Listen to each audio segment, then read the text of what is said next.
Okay, Venezuela and our dumb and dumber foreign policy. Let me put it this way: if I was going to ask you, see, you were on some sort of game show, and you were asked to articulate American foreign policy. How about this? What are our guiding principles when it comes to American foreign policy and how we handle countries around the globe?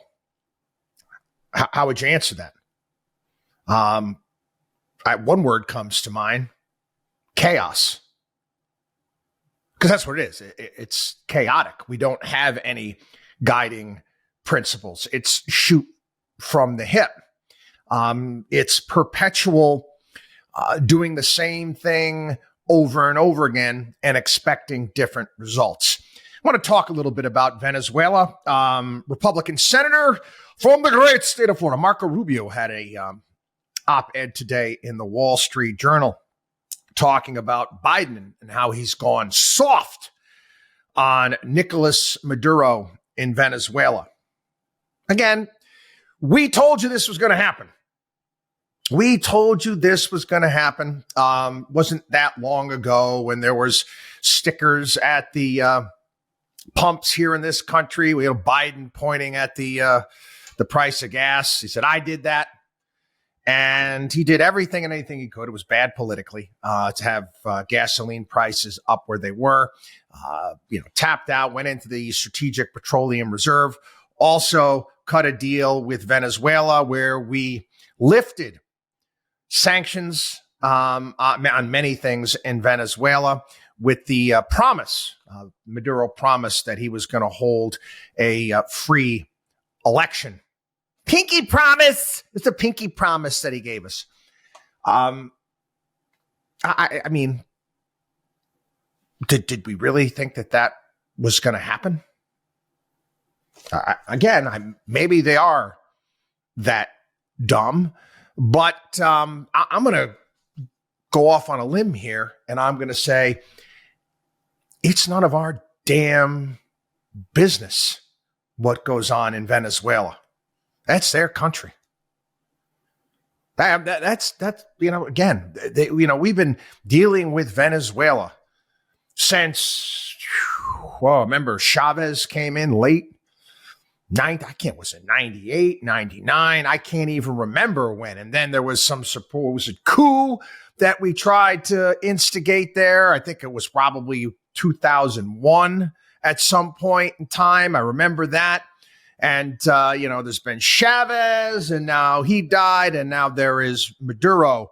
So they kicked Marie Corina Machado off the ballot. They're prohibiting her from running for the next 15 years. And Marco Rubio is not happy about that. Also, his thugs have persecuted her team and vandalized her campaign headquarters. Okay, I don't agree with that either, Marco, but I don't know. Let's take a good look in the mirror here in the United States. Correct me if I'm wrong. Didn't Colorado just bar Donald Trump from the ballot in that state? And the same thing happened in Maine, too? Yeah, the whole people in glass houses maybe shouldn't be throwing stones. I just throwing that out there. Throwing it out there. Again, we've got enough logs in our eye, and I go to the Bible and that maybe we should just keep our mouths shut when it comes to the internal affairs of other countries, unless, of course, they are somehow going to endanger us. Let's talk about how disjointed our foreign policy is. I'm all about you have to defend this country. We are very lucky in regards to the fact that we have a massive ocean on both sides. We have Canada to the north. We have Mexico to the south. No real fear of being encircled by anyone. I don't remind people. Most people don't even remember this. Late 1979, China went to war with Vietnam. China invaded Vietnam because after we pulled out of Vietnam, where the Chinese was helping the Viet Cong in regards to that, the Vietnamese signed a deal with Russia, the Soviet Union at the time. And most people don't realize, they don't really teach this. China was a hell of a lot more concerned about the Soviet Union than they were the United States. A hell of a lot more concerned. That's why, again, they had continued to reach out to us in order to basically, push back against Soviet expansion. That's what they were really afraid of. Anyway, neither here nor there. Vietnam was into Laos, again, involved in Cambodia, all these other things. And China wanted no part of it, and they invaded it. Again, they deemed it as a security threat. You mean to tell me, Senator Rubio and others, that Venezuela is this real big security threat to the United States?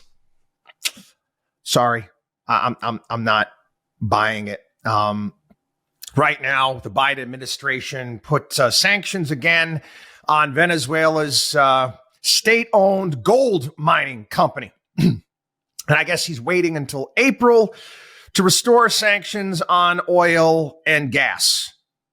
Again, that's, and their entire oil and gas industry is in disrepair. It's a mess. It's falling apart. One could argue that Venezuela exports, greatest export at this point in time is either beauty queens. They always seem to win those beauty contests all the time, don't they? Beauty queens and baseball players. Anyway, so again, Marco Rubio in his op-ed today says, it's going to give Maduro 2 months to shore up his tyranny.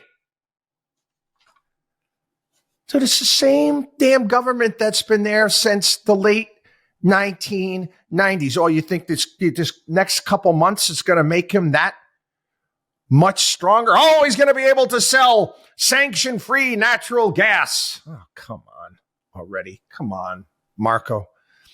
Spare me. All right. And then he talks about Biden's weak response. Yeah, it's a weak response because if you say you're going to do something and you don't follow through, that's a bit of a problem. But I like our presidents starting to, say, you know what?